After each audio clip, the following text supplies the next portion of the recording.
हरिओम नमस्कार दोस्तों, स्वागत है आप सभी का दी संस्कृत क्लासेज यूट्यूब चैनल में।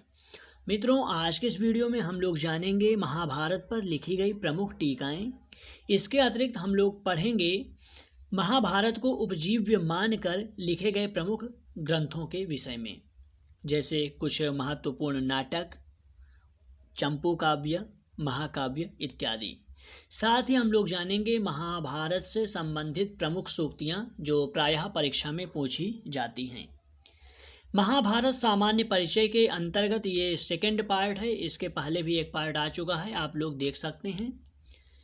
वीडियो यूजीसी इत्यादि परीक्षा की दृष्टि से बहुत ही ज़्यादा उपयोगी है, इसलिए बने रहें वीडियो में अंत तक। चैनल पर नए हैं तो चैनल को सब्सक्राइब अवश्य करें। वीडियो पसंद आता है तो वीडियो को लाइक करें। चलिए शुरू करते हैं। मित्रों, महाभारत पर तो कई सारी टीकाएं लिखी गई हैं, कुछ उपलब्ध हैं, कुछ वर्तमान में उपलब्ध नहीं हैं, किंतु पीडीएफ में उन्हीं टीकाओं को संग्रहित किया गया है जो प्रायः परीक्षा में पूछी जाती हैं। ऐसी 5 टीकाएं हैं। इनमें सबसे पहला नाम है देवबोध विरचित ज्ञान दीपिका नामक टीका। इस टीका को उपलब्ध टीका में सर्वप्राचीन टीका माना जाता है। दूसरा स्थान है विमल बोध विरचित विषम श्लोकी टीका को। इस टीका को विद्वत समुदाय दुर्घटार्थ प्रकाशनी के नाम से भी पुकारते हैं, संबोधित करते हैं। विद्वानों का मानना है कि इस पुस्तक में दुर्लभ से दुर्लभ अर्थ को भी इसने प्रकाशित किया है। तीसरी जो टीका है महाभारत के ऊपर वह है नीलकंठ विरचित भारत भाव दीप। वर्तमान में उपलब्ध टीकाओं में इसको सर्वाधिक लोकप्रिय माना जाता है। एक और टीका है मित्रों महाभारत पर भारतार्थ प्रकाश, जो कि नारायण सर्वज्ञ द्वारा विरचित है। इसके अतिरिक्त एक और टीका है जो प्रायः यूजीसी इत्यादि परीक्षाओं में पूछी जाती है, भारतोपाय प्रकाश। इसको चतुर्भुज मिश्र के द्वारा लिखा गया है। प्रायः पूछा जाता है भारतोपाय प्रकाशः कस्य ग्रंथस्य टीका अस्ति, अथवा कई बार इसके रचनाकार का नाम भी पूछ लिया जाता है। तो मित्रों इम्पोर्टेंट है, आप चाहें तो इसको नोट्स बना सकते हैं, आप चाहें स्क्रीनशॉट ले सकते हैं, बस आप इसको याद रखें। इस बार अभी हाल में जो एग्ज़ाम हुआ था दिसंबर 2023 का यूजीसी, उस परीक्षा में महाभारत की टीका से संबंधित 2-3 प्रश्न मिले थे। आप चाहें तो 2023 का पेपर देख सकते हैं। महाभारत के 2 प्रमुख संस्करण हैं, एक उत्तरी संस्करण है तथा एक दक्षिणी संस्करण है।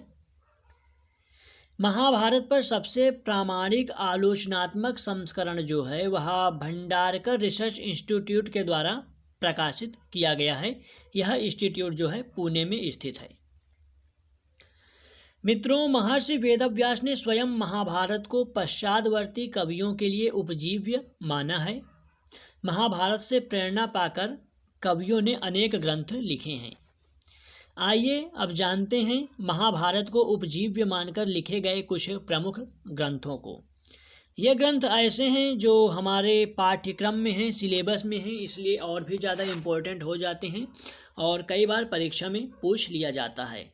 तो सबसे पहले देखते हैं महाभारत पर आश्रित कुछ प्रमुख काव्य ग्रंथ अर्थात महाकाव्य। सबसे पहला और बहुत ही इम्पोर्टेंट महाकाव्य है भारवी का किरातार्जुनीयम। किरातार्जुनीयम महाकाव्य यूजीसी नेट के पाठ्यक्रम में है, चाहे 73 कोड हो संस्कृत परंपरागत विषय अथवा 25 कोड संस्कृत विषय। साथ ही इतना इम्पोर्टेंट महाकाव्य है कि ये पीजीटी इत्यादि परीक्षाओं के पाठ्यक्रम में भी है। किरातार्जुनीयम महाकवि भारवी विरचित है और इसका जो उपजीव्य है, कथानक जो इसका लिया गया है वह महाभारत से ही लिया गया है। सेकंड महाकाव्य है महाकवि माघ विरचित शिशुपाल वधम। शिशुपाल वधम भी हमारे यूजीसी के पाठ्यक्रम में है और इस शिशुपाल वधम का कथानक जो है लिया गया है ये भी महाभारत से लिया गया है, अर्थात शिशुपाल वधम का उपजीव्य भी महाभारत ही है। तीसरा एक बहुत इंपॉर्टेंट महाकाव्य है नैषधीय चरितम। ये भी यूजीसी के पाठ्यक्रम में इसलिए इम्पोर्टेंट है, परीक्षा में पूछा जा सकता है। नैषधीय चरितम का सामान्य परिचय और तथा प्रथम सर्ग का विशिष्ट अध्ययन पाठ्यक्रम में रखा गया है, तो इसका उपजीव्य पूछा जा सकता है। इसका उपजीव्य भी महाभारत है। ठीक है। एक और ग्रंथ है क्षेमेंद्र का भारत मंजरी, जिसका उपजीव्य महाभारत है। ये भारत मंजरी जो है ये काव्य ग्रंथ है और महाकाव्य नहीं है। ठीक है। महाकाव्य किसे कहते हैं, इसका जो मैंने काव्य वाला वीडियो बनाया हूँ उसमें लक्षण वगैरह आपको समझा चुका हूँ कि नाटक की क्या लक्षण है होंगे, महाकाव्य का क्या लक्षण होगा इत्यादि, उसमें हम विस्तृत बातें कर चुके हैं। आगे अब हम देखते हैं महाभारत पर आश्रित प्रमुख नाटक। मित्रों बहुत इंपॉर्टेंट है, परीक्षा में पूछा जा रहा है, आगे भी पूछा जा सकता है। महाकवि भास विरचित, महाकवि भास ने लगभग 13 नाटकों को लिखे हैं और संस्कृत नाटककारों में भास का नाम सर्वप्रथम आता है, सर्वप्राचीन है। इनके अधिकांश नाटक 13 में से लगभग 6 नाटक जो हैं महाभारत पर आश्रित हैं, अर्थात इनके 13 में से 6 नाटकों का उपजीव्य महाभारत है। सबसे पहला नाटक है दूत घटोत्कच, इसका जो उपजीव्य है महाभारत है।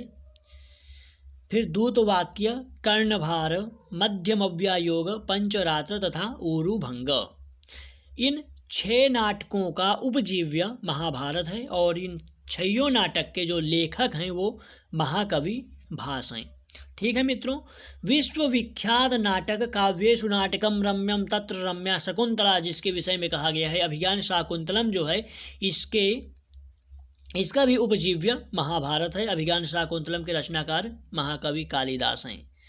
महाकवि भट्ट नारायण विरचित वेणी संहार नाटक, ये भी इसका भी उपजीव्य महाभारत है। तथा राजशेखर विरचित बाल भारतम का उपजीव्य भी महाभारत है। अब आगे हम कुछ चंपू काव्य देख लेते हैं जो परीक्षा में पूछे जा सकते हैं। इनके उपजीव्य भी महाभारत है, अर्थात ये भी महाभारत आश्रित चंपू काव्य हैं। महाभारत आश्रित चंपू काव्यों में सर्वप्रथम नाम आता है त्रिविक्रम भट्ट विरचित नल चंपू, जो कि आपके पाठ्यक्रम में है। सेकंड है अनंत भट्ट विरचित भारत चंपू, इसका भी उपजीव्य महाभारत है।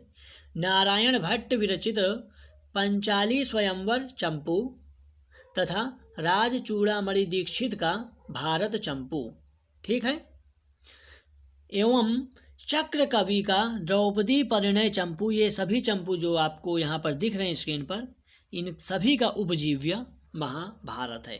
तो ये थे महाभारत को उपजीव्य मानकर, उपजीव्य बनाकर लिखे गए, महाभारत से कथानक लेकर लिखे गए कुछ प्रमुख काव्य शास्त्रीय ग्रंथ, साहित्य ग्रंथ जो प्रायः परीक्षा में पूछे जाते हैं।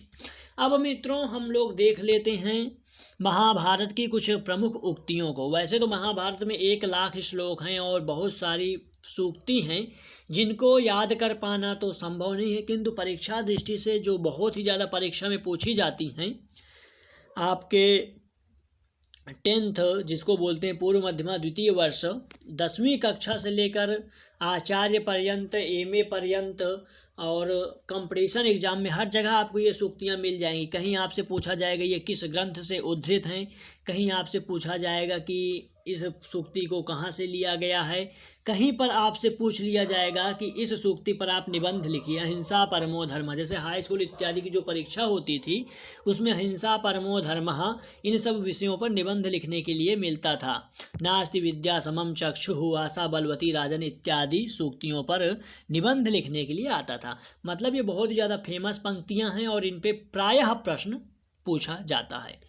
तो मित्रों जो महाभारत की विश्व प्रसिद्ध पंक्ति है, बच्चे बच्चे की जुबान पर है, अहिंसा परमो धर्मः, अहिंसा परमो धर्मः कस्माद् ग्रंथाद् उद्धृतः, अहिंसा परमो धर्मः किस ग्रंथ से उद्धृत है? तो मित्रों इसका उत्तर है महाभारत। एक और पंक्ति है आंध्र संस्यम परमो धर्मः परो धर्मः। ठीक है। एक और सूक्ति है जो बहुत ही ज़्यादा फेमस है, आशा बलवती राजन नैरास्यम परमम सुखम, आशा जो होती है वो बहुत बलवान है और हे राजन आशा का न होना ही परम सुख का कारण है। दीर्घसूत्री विनश्यति, ये सूक्ति बहुत ही ज़्यादा फेमस है, परीक्षा में पूछी जाती है। दीर्घसूत्री विनश्यति कस्माद् उद्धृतः, अथवा कई बार पूछ लिया जाता है, आपको सूक्ति दे दिया जाएगा और नीचे लिख दिया जाएगा संबद्धोस्ति, मतलब इसका संबंध किस ग्रंथ से है। निम्नलिखितेषु संबद्धोस्ति, निम्नलिखित में से किस ग्रंथ से प्रस्तुत पंक्ति का संबंध है, तो आपको वहाँ पर चुनना होता है। दीर्घसूत्री विनश्यति बहुत ही फेमस पंक्ति है। दीर्घसूत्री उसे कहते हैं जो अपने काम को टालता रहता है कल पे, तो कहते हैं दीर्घसूत्री का विनाश हो जाता है। एक और पंक्ति है जो बहुत फेमस है, नास्ति विद्या समम चक्षु, विद्या के समान कोई दूसरा चक्षु अर्थात आँख नहीं है। ठीक है मित्रों, सर्वस्तरत दुर्गाणी सर्वो भद्राणी पश्यतु, सभी अपने कष्ट से अपने दुख से बाहर निकलें तथा सभी का कल्याण हो, ये महाभारत की पंक्ति है। आगे चलेंगे, एक और पंक्ति है महाभारत की। एक क्या, महाभारत की बहुत सारी पंक्ति हैं, किंतु यहाँ पर इतना ही रखा गया है। एक पंक्ति ये परीक्षा में पूछा गया था हाल फिलहाल में कि व्यास गिराम निर्यासम सारम विश्वस्य भारतम वंदे अयम उक्ति ही अस्ति, यह उक्ति किसकी है। तो मित्रों, गोवर्धनाचार्य ने महाभारत की प्रशंसा में कहा है, व्यास की वाणियों का सार है, मतलब गोवर्धनाचार्य नामक विद्वान ने कहा है महाभारत की प्रशंसा में कि जो महाभारत है यह व्यास की वाणियों का सार है। तो यही ये पंक्ति है, व्यास गिराम निर्यासम सारम विश्वस्य भारतम वंदे। और मित्रों, एक अंतिम फैक्ट है, महाभारत ने स्वयं को इतिहासों में श्रेष्ठ बताया है। तो दोस्तों, ये थे महाभारत से संबंधित कुछ महत्वपूर्ण फैक्ट, महत्वपूर्ण तथ्य जो यूजीसी इत्यादि परीक्षाओं में पूछे जा सकते हैं। आई होप कि आपको उपयोगी लगा होगा। वीडियो पसंद आए तो वीडियो को लाइक कीजिए, चैनल को सब्सक्राइब करें। मिलते हैं किसी अन्य वीडियो में, तब तक के लिए नमस्कार।